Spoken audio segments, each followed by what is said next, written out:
Assalamualaikum warahmatullahi wabarakatuh. Bismillahirrahmanirrahim. Alhamdulillahirabbil alamin wassalatu wassalamu ala asyrofil mursalin sayyidina Maulana Muhammadin wa ala alihi wa sahbihi asmain nama ba'du. Yang sangat saya hormati panjenenganipun Kyai Haji Abdul Ubab, nggih, guru kula nggih, sederek kula. Nggih wonten Kyai Haji Majid Kamil atau Gus Kamil, wonten Kyai Haji Ustukhri, Kyai Haji Ahmadi sedanten pengurus Pondok Al Anwar II, wonten Gus Zaki, Gus Raihan sedanten para guru-guru. Kula diutus kalian guru kula Kyai Haji Abdul Ubab untuk memberi tausiah di acara Maulid ini. Saya mohon adik-adik tenang, hanya 20 menit mawon. Karena saya memang nggak terbiasa pengajian umum, biasa ngaos teng dampar dan ngerpek ora digampil. Begini gitu. Karena Pondok Al Anwar 2 juga tentunya semua 1, 2, 3 sampai 4 juga semua lembaga yang didirikan oleh Syekhuna Kyai Haji Maimun Zubair adalah lembaga yang memang dipersiapkan untuk ilmu, untuk mengawal ilmu sebagai wirasah nabawiyah, sebagai warisan Rasulullah SAW. Maka saya minta anak-anak juga, adik-adik baik yang lelaki maupun perempuan, jagalah kepastian ilmu. Saya ulang lagi guys, jagalah kepastian ilmu, karena lewat kualitas ya, argumentatif itu kita bisa mempertahankan wirasah nabawiyah. Kalau beberapa kali ngisi acara di Jogja, memang saya sampai sekarang ngajar di Jogja, itu pernah ketemu pakar matematika. Niku hitung-hitungan, niku cepet model nganggo hitungan pondok. Misalnya kalau mereka bilang 2,5%, 2,5% dari 100, atau 1/20 dari 100, atau 1/10 dari 100. Itu kalau di hitungan Arab, karena Arab itu dulu ummatun ummiyah, umat yang ummi, itu Islam datang dengan matematika yang mudah sekali.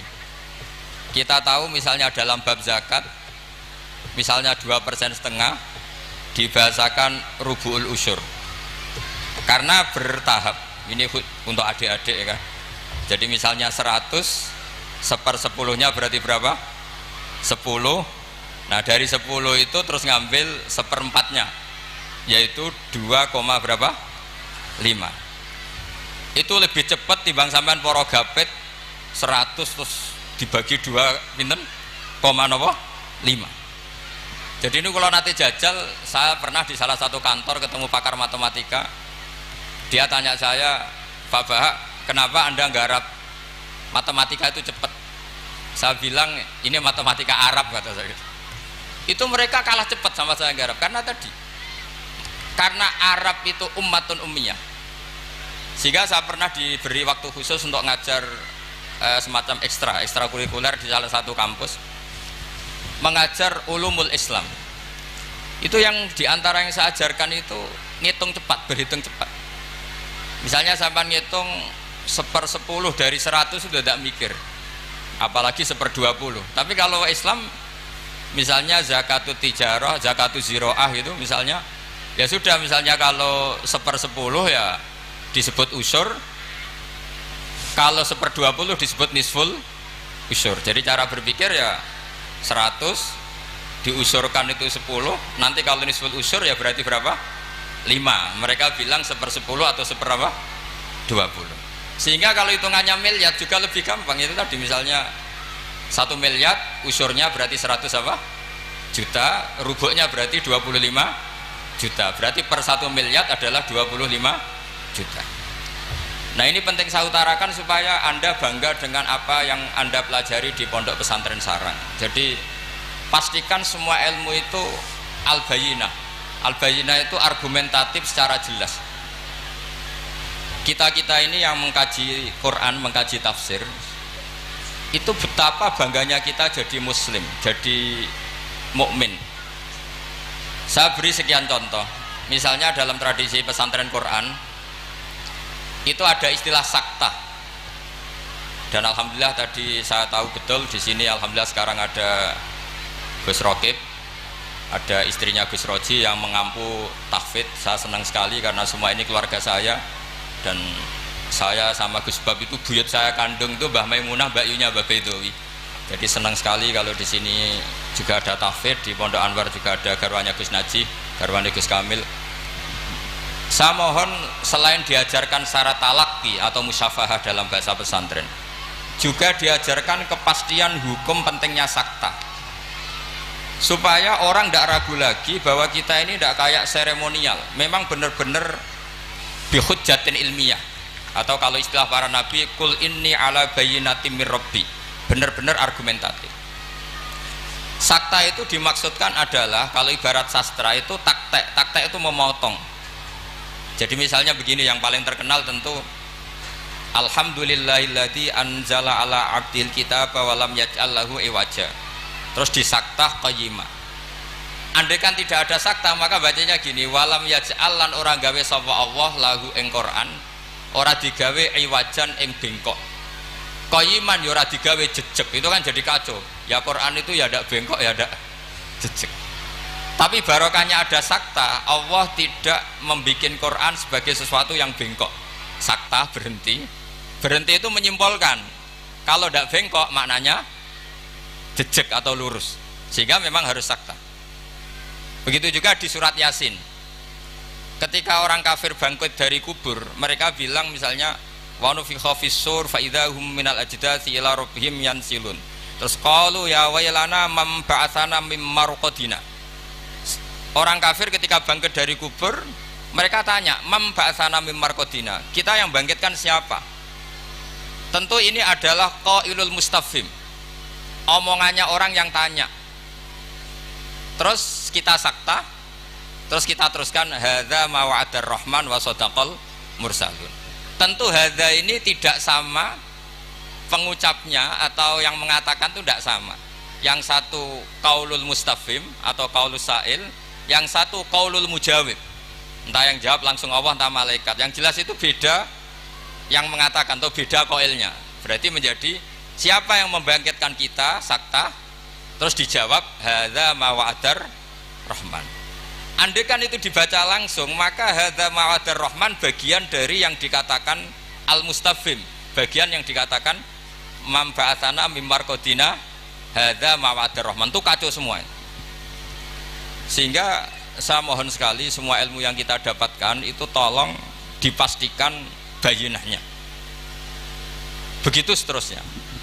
Dulu Syekhina Kiai Haji Maimun Zubair itu sering gojlok, yasinan kok ora roh wakaf, itu kata beliau. Beliau itu paling enggak seneng kalau santri yasinan gini misalnya, fala yazunka qauluhum inna na'lamu ma yusirun, itu enggak seneng sekali beliau.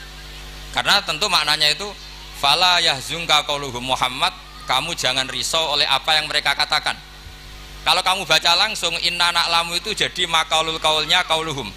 Yang mereka katakan adalah inna na'lamu ma yusirruna wa ma yu'linu. Itu tentu kacau, secara makna kacau. Yang benar adalah fala yahzunka qauluhum, kita wakaf. Kamu jangan gelisah oleh apa yang mereka katakan, yaitu mereka berkomentar bahwa Rasulullah tidak nabi, Rasulullah majnun, Rasulullah sahir. Kenapa kamu gak perlu susah? Karena inna na'lamu ma yusirruna wa ma yu'linun. Jadi inna na'lamu itu tasliyatun minallah, Allah menghibur nabinya, kamu gak usah susah Muhammad. Terus yang ketiga misalnya menyangkut maulid atau menyangkut musofahah setelah salaman atau wiridan setelah salaman, itu di kota itu biasa dikritik, apa dalilnya salaman setelah sholat, apa dalilnya maulid. Anda sebagai pengikut ahli sunnah yang ala aswaja atau ala Islam Nusantara kalau bahasanya NU, saya juga sering dibully, Islam Nusantara itu apa Pak Ba? Apa terus menjadi firqah 73 menjadi 74 karena ditambah Islam apa? Nusantara. Begini loh logika Islam Nusantara itu. Di komunitas internasional itu kalau tidak Syiah itu dinamakan Sunni. Seorang lagi ya, di komunitas internasional itu kalau tidak Syiah disebut apa? Sunni. Sehingga misalnya perang Syiah Houthi sama Arab Saudi ya disebut Syiah versus apa? Sunni. Jadi Wahabi itu dalam dunia internasional disebut apa? Sunni, setidaknya dalam bahasa jurnalistik. Tapi kita dengan Sunni Wahabi itu banyak perbedaannya. Misalnya mereka anti wasilah, kita percaya apa? Wasilah. Tapi sama-sama dalam ikramus sahabah, sama-sama menghormati apa? Sahabat. Saya teruskan bayinah tadi. Sehingga orang-orang Islam kota yang Sunni Aswaja, itu mereka sering tanya, kalau setelah salam orang nyalakan HP boleh enggak? Ya boleh katanya. Orang kalau misalnya mau ke kamar mandi boleh enggak? Boleh. Orang mengambil tasnya boleh enggak? Boleh katanya. Kenapa salaman menjadi enggak boleh? Bedanya apa dengan nyalakan apa? HP. Semenjak itu ya mereka mikir gitu. Ternyata mereka tasdid atau takalluf. Cara beragama itu takalluf, semuanya harus panduan dari Rasulullah SAW. Maka saya minta tradisi keilmuan di Pondok Sarang itu harus terjaga. Apapun pilihan ilmu itu harus ala bayinah, harus benar-benar jelas. Cara wong Jawa jelas welo-welo. Karena itu kecakapan Rasulullah SAW. Dulu saya berkali-kali cerita, dulu orang kafir itu sangat nganggep Rasulullah itu aneh karena mengajak ke satu Tuhan. Saya berkali-kali cerita logika ini, aja'alal alihata ilaha wahida inna hadza la syai'un ujab. Urusan kita banyak, problem kita banyak, kenapa Tuhannya satu itu tidak cukup Muhammad? Terus mereka sama Nabi didatangin, terus Nabi bikin argumen tandingan. Kalau kamu jadi pembantu lalu majikan kamu banyak, kamu suka enggak? Perintahnya beda-beda, seleranya beda-beda. Wah ya tidak suka Muhammad, nanti kita repot. Ya sudah, Tuhanmu itu majikan kamu, kalau banyak-banyak kamu yang repot. Ya sudah, mat Tuhan satu aja katanya. Ada itu namanya bayinah.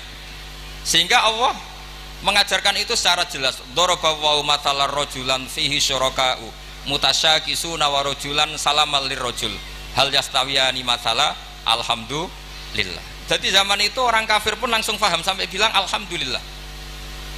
Allah membuat satu perbandingan, satu pembantu yang punya majikan banyak dengan satu pembantu yang punya majikan satu. Nasibnya baik mana?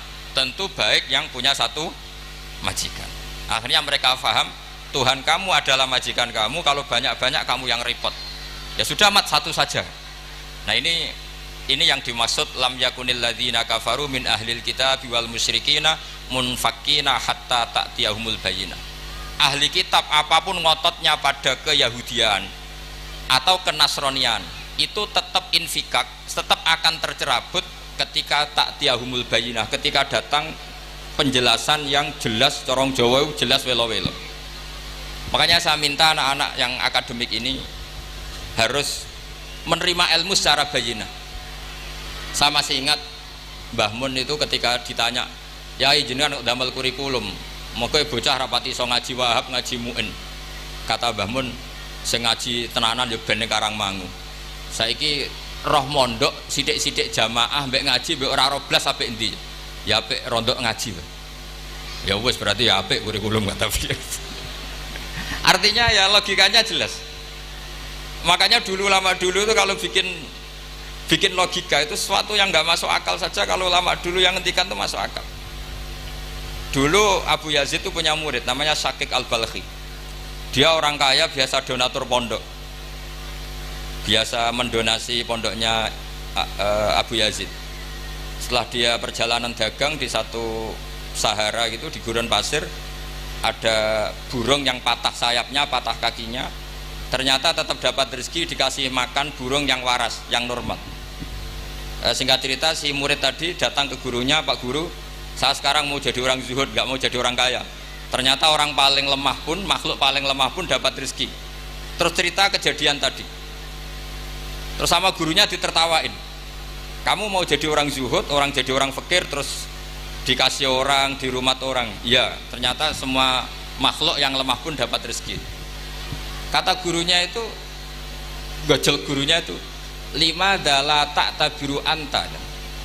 Kenapa kamu tidak iktibar dengan bitoir, katanya dengan burung yang waras yang memberi? Pikiran kamu kok aneh? Ingin kok yang diberi. Kalau sama-sama cita-cita ya seperti burung yang memberi. Terus Terus beliau gurunya dalil al yadul ulya khairum minal yadis sufla, bahwa tangan yang di atas lebih baik tangan yang di bawah. Akhirnya murid tadi mencium gurunya terus bilang, anta ustadi, kamu benar-benar guru saya. Lah kenapa saya cerita ini? Supaya sanad ini tersambung sampai Rasulullah SAW. Misalnya guru kita Mbah Mun ikut ngurusi negara, jika negara ini meskipun enggak negara Islam tapi ukuran negara itu sangat Islam. Logikanya gampang, kamu ikhlas negara ini diatur oleh orang-orang yang enggak sholat, yang narkoba, yang macam-macam, apa lebih suka negara ini diatur oleh orang yang sholat, yang meyakini kebenaran Islam? Tentu kita milih yang meyakini kebenaran Islam. Itu bisa didapatkan kalau dipandu ulama apa kalau dilepas ulama? Kalau dipandu ulama. Sehingga dalam kitab Minhajul Abidin diceritakan ada orang sufi yang merasa dunia sudah rusak, kemudian milih uzlah. Ketika uzlah, beliau mengalami satu kasuf ada hatif bilang, taraktum ummata Muhammadin fi aidil mubtadi'ah. Kamu enak-enakan uzlah di sini, tapi membiarkan umat dipimpin orang lain yang menyesatkan. Jadi mungkin kalau kita kumpul orang itu dosa, wong ngrasani, bedolok wong wedok macam-macam. Tapi ketika meninggalkan umat ini berarti kamu biarkan dipimpin orang lain, dan orang lain ini bisa tidak ahli sunnah, bisa orang yang sangat menyesatkan. Berarti uzlah juga punya sisi dosa. Akhirnya ulama ini kembali ke masyarakat dan menunggui masyarakat mengawal mazhab ahli sunnah wal jamaah. Jadi saya mohon adik-adik terlatih bahwa semua ilmu itu ala bayyinah. Qul inni ala bayyinatin mir rabbi. Semua nabi itu punya kemampuan menjelaskan. Itu yang disebut lam yakunil ladzina kafaru min ahlil kitab wal musyrikina munfakina hatta ta'tiyahumul bayyinah. Nah, kemampuan menjelaskan ini harus dimiliki anak-anak santri. Anak-anak Anwar 2 yang anak-anak masih belajar itu terutama harus belajar ilmu logika. Termasuk kitab kebanggaan saya itu kitab Syarah Bukhari. Beliau ketika menafsirkan hadis atau mensyarah hadis, salasun mangkunna fihi wajata halawatal iman. 3 hal ini kalau seseorang tahu atau faham maka menemukan halawatal iman, manisnya iman. Beliau mengartikan manis itu artinya enak. Enak itu nyaman. Nyaman itu tidak iskal, tidak galau. Terus beliau mencontohkan, andaikan agama ini tidak masuk akal, maka kita akan galau selama-lamanya. Terus beliau menyontohkan, alam ini kata Allah, saya ulang lagi ya, alam ini kata Allah itu diciptakan oleh zat yang super, yaitu kalau oleh ilmu kalam disebut wajibil wujud. Terus beliau berargumentasi cerita Islamnya Jubair bin Mut'im, berarti Mut'imnya ya, Jubair bin Mut'im bin Adi, berarti Mut'imnya. Dulu zaman Nabi itu juga sudah ada orang ateis, orang ateisme. Kalau bahasa Arab dulu itu al-mu'attilah, kalau bahasa Arab sekarang itu biasanya disebut syuyu'i. Orang-orang ateis itu nggak mau mikir, pokoknya bumi ya ono, langit ya ono, sebabnya apa ya mbah pokoknya ono. Terus sama Islam diterangkan, Dalalah Mut'im ini datang ke Medina sebagai negosiator Asra Badrin, tawanan Badar. Dalalah Rasulullah pas baca surat Wattur wa kitabim mastur fi raqim mansur. Di antara itu ada ayat am khuliqu min ghairi syai'in am humul khaliqun. Masa alam raya ini langit bumi yang maujudat, jadi bumi ini berstatus maujudah, kemudian maujudah ini diciptakan oleh adamiyah. Jadi kalau kamu berfaham ateis, artinya hadhil maujudat khalaqahal adam, ini semua yang maujud diciptakan oleh sesuatu yang tidak wujud. Kata Ibnu Hajar al Asqalani, andaikan Islam datang seperti itu, kamu tidak bisa tidur, akal kamu tersiksa. Karena kamu profesor kayak apa tidak bisa menemukan logika hadhil maujudat khalaqahal adam, bahwa maujud ini diciptakan oleh ketiadaan. Tapi Islam datang tidak seperti itu. Hadhil maujudat khalaqaha wajibul wujud, ini maujudat diciptakan oleh zat yang wajib wujud, yaitu Allah Subhanahu wa ta'ala. Nah, dengan berpikir seperti itu ahlul akli nyaman. Lah nyaman ini kata Ibnu Hajar al Asqalani menjadi halawatul iman. Jadi Halawatul iman itu dimulai dari bayina, satu kejelasan yang sangat argumentatif yang kita insya Allah lanal itu yaminan wala simalan, sudah ada kemana-mana lagi. Nah ini yang dimaksud Allah Subhanahu wa taala, yusabbitu walladzina amanu bil qaulis tsabiti fil hayatid dunya wa fil akhirah. Jadi logika ini mapan sehingga kita misalnya jadi TKI sekalipun di negara Korea, di negara Uni Soviet tetap bawa tauhid. Karena logika tauhid, logika sing sibghatullah wa man ahsanu minallahi sibghah. Logika yang dibangun oleh guru-guru kita. Zaman anak-anak sekolah di musola, zaman TPQ, TPA, semuanya dibangun. Bahwa di antara sifat Allah pertama adalah sifat wajibil wujud. Dengan sifat wajibil wujud maka logika kita terbangun. Gak mungkin mewujudat ini diciptakan sesuatu yang tidak ada.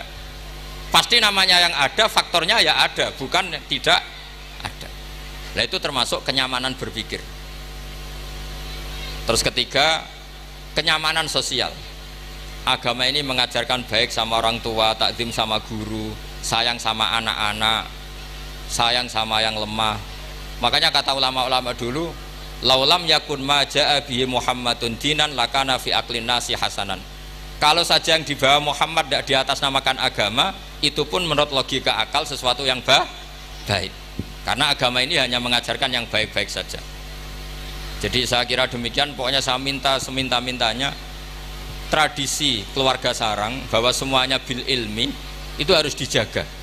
Karena ilmu ini pula yang sebetulnya yang kita berstatus warasatul anbiya.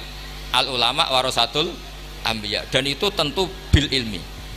Fainal anbiya lam yuwarithu dinaron wala dirhaman wa innama warasu al ilma. Semua nabi itu tidak mewariskan dirham maupun dinar, tapi mewariskan apa? Ilmu. Dan ilmu yang paling pokok tadi adalah wirasa nabawiyah yang bayinah. Bayinah itu jelas welo-welo. Dengan seperti ini maka kita tidak terguncang lagi. Makanya saya pernah ketemu orang yang agak ekstrim. Pak Bak, dalilnya wong bar sholat wiridan ya apa? Terus tak tanya, dalilnya nyalakan HP apa setelah sholat? Ya enggak ada. Terus kata, saya punya teman kota yang ahli sunnah, ya agak aneh, orangnya orang kota. Kamu itu ditipu katanya, mengharamkan wiridan biar wong Islam ora tau eling pangeran katanya. Terus kepikiran dia, iya, aku wiridan di bid'ah-bid'ahno jangan-jangan diakali ben wong Islam ora eling apa? Pangeran. Kepikiran. Kemarin cerita ke saya, sudah Pak Bak, saya ikut aswaja saja kata. Jadi logika-logika perdebatan itu meskipun ya kadang agak arogan itu, tapi itu bagus. Karena memang ya seperti itu sejarahnya para nabi seperti itu. Jadi nabi itu punya kemampuan, saya ulang lagi, nabi itu punya kemampuan, punya fatona untuk bikin logika. Dan logika ini enggak terbantahkan. Makanya sifat nabi itu harus bersifat apa? Fatona, harus bersifat kecerdasan. Nah ini yang saya agak risau karena kefatonaan ini mulai terkikis. Anak-anak belajar mantek itu males. Yang bisa digo ngakali, jadi tidak untuk hujah ilmiah tapi untuk ngakali. Padahal dengan mantek itu nyaman. Saya ulang lagi, nyaman. Sebab itu ulama-ulama dulu kayak Imam Ghazali itu dulu mati-matian belajar mantek. Meskipun ya itu tadi tentu nggak bagus untuk semua orang. Tapi itu bagus karena untuk mengawal tadi, untuk mengawal Islam. Misalnya begini, saya pernah ditanya, Pak Bahak, kenapa Islam itu menghalalkan ghanimah? Kok Islam kayak penjahat perang gitu ya, sudah musuh kalah, hartanya diambil. Persenjataannya, hartanya diambil. Terus saya tanya, andai kan ada garong ke rumah kamu, kemudian pistolnya tertinggal, apa kamu bilang monggo dipendet malih nih gadane jenengan gitu? Apa kamu sita? Oh ya saya sita Pak, nanti dipakai garong lagi. Ya kira-kira seperti itu. Kalau orang kafir senjatanya dikembalikan akan dipakai lagi. Jadi dulu selalu harus ada analogika, ada analogi. Makanya ketika Allah watil kal amsalu nadribuha linnas wa ma yaqiluha illal alimun. Semua aturan-aturan Islam itu sama Allah dianalogi itu dikiaskan supaya orang bisa berpikir. Kayak orang Arab dulu itu nyembah berhala, Lata, Uzza, Hubal itu disembah, padahal dari batu yang dipahat. Dari batu yang dipahat. Terus Nabi memberi contoh itu begini. Daraba wa masalar rajulaini ahaduma abkam la yaqdiru ala syai'in wa huwa kallun ala maulah. Ainama yuwajjihu la ya'ti bi khair. Nabi bikin analogi gini, wahai para orang Arab, kalau saya punya pembantu yang buta, sudah buta, nggak bisa ngomong, abekam, bisu, mau nggak pembantu saya tak kasihkan kamu? Kata. Wah ndak, Muhammad tuh merepotkan. Bagaimana bisa bantu saya? Dia buta, dia bisu. Terus kamu nggak mau Muhammad. Terus berhala kamu yang kamu sembah itu kalau tangannya protol itu yang dadani siapa? Ya saya. Kalau kotor yang bersihkan siapa? Saya. Terus Nabi Muhammad bilang gini, untuk jadi pembantu saja orang seperti itu kamu nggak mau, masa kamu jadikan apa tuh? Tuhan. Wong Tuhan kok ngerepoti itu. Mestinya Tuhan itu pantasnya direpoti, dimintain itu. Itu mereka akhirnya iman. Iya ya. Pangeran kok ngerepoti, ono ngedusi, ono noto barang itu. Allah gampang sekali. Daraba wa masalah rajulaini ahaduma abkam. Abkam itu bisu. La yaqdiru ala syai'in, tidak mampu melakukan apa-apa. Wa huwa kallun ala maula. Namanya bisu, tuli, itu hanya merepotkan yang punya. Ainama yuwajjihu la ya'ti bil khair. Diarahkan kemana saja tidak membawa yang positif. Akhirnya mereka iman. Makanya disebut lam yakunil ladzina kafaru min ahlil kitabi wal musyrikina munfakina hatta ta'tiyahumul bayyinah, bahwa orang-orang kafir baik berkategori ahli kitab maupun orang musyrik tidak mungkin tercerabut dari akar kemusyrikan atau akar keyahudian, kenasranian hatta ta'tiyahumul bayyinah, sehingga datang satu hujjah, satu argumentatif yang bisa mengalahkan pikiran mereka. Siapa itu? Rasulun minallah yatlu suhufam mutahharah. Nah sekarang Rasulullah sudah intaqala ila rafiqil a'la, tapi punya warosah, yaitu para ulama. Dan para ulama, para habaib, para siapa sajalah yang mewarisi ilmunya Rasulullah. Dan saya mohon sekali anak-anak ini harus terbiasa akademik. Ya akademik macam-macam lah. Saya berkali-kali baca hadis sahih. Yang paling saya cintai dari hadis itu apa? Yaitu kalimat-kalimat Rasulullah. Itu memang luar biasa.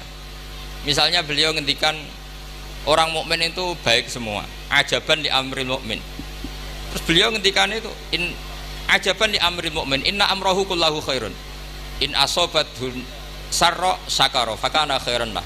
Wa in asobathu darra sabara fakana khairan lah.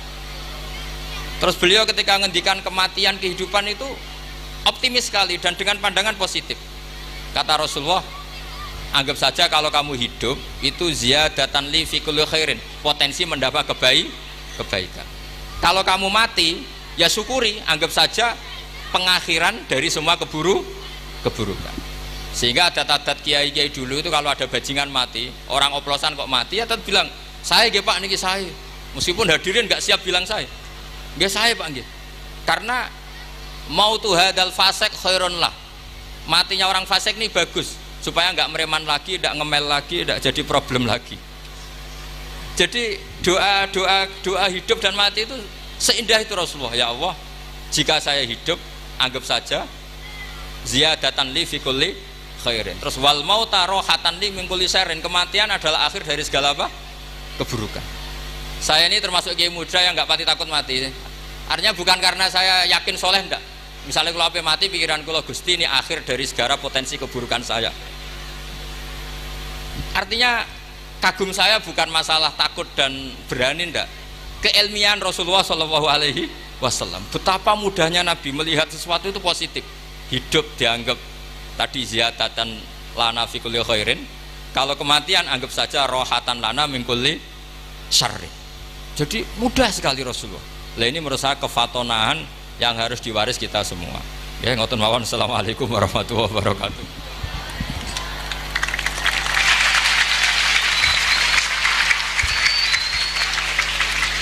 Waalaikumsalam warahmatullahi wabarakatuh.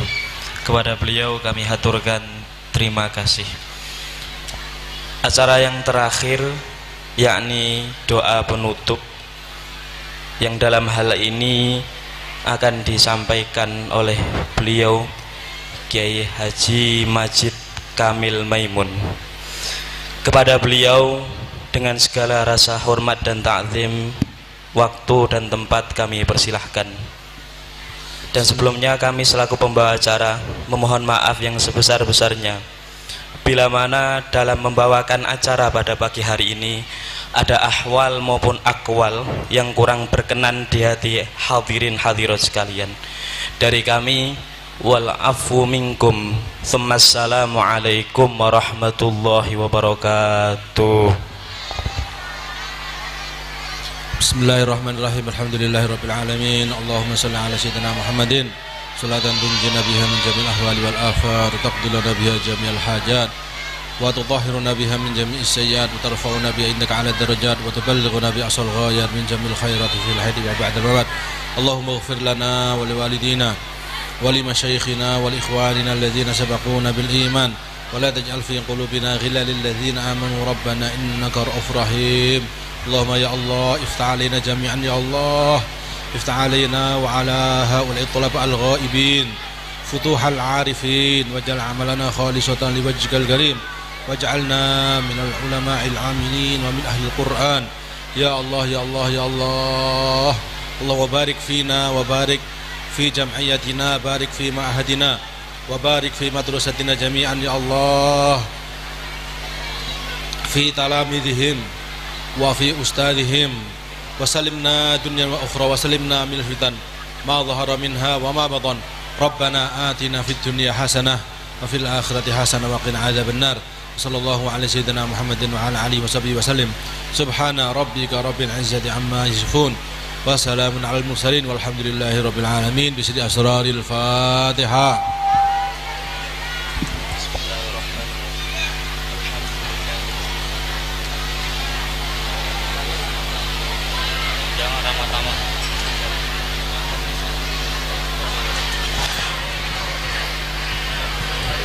Diberitahukan kepada seluruh tamu undangan untuk mengikuti ramah tamah di dalam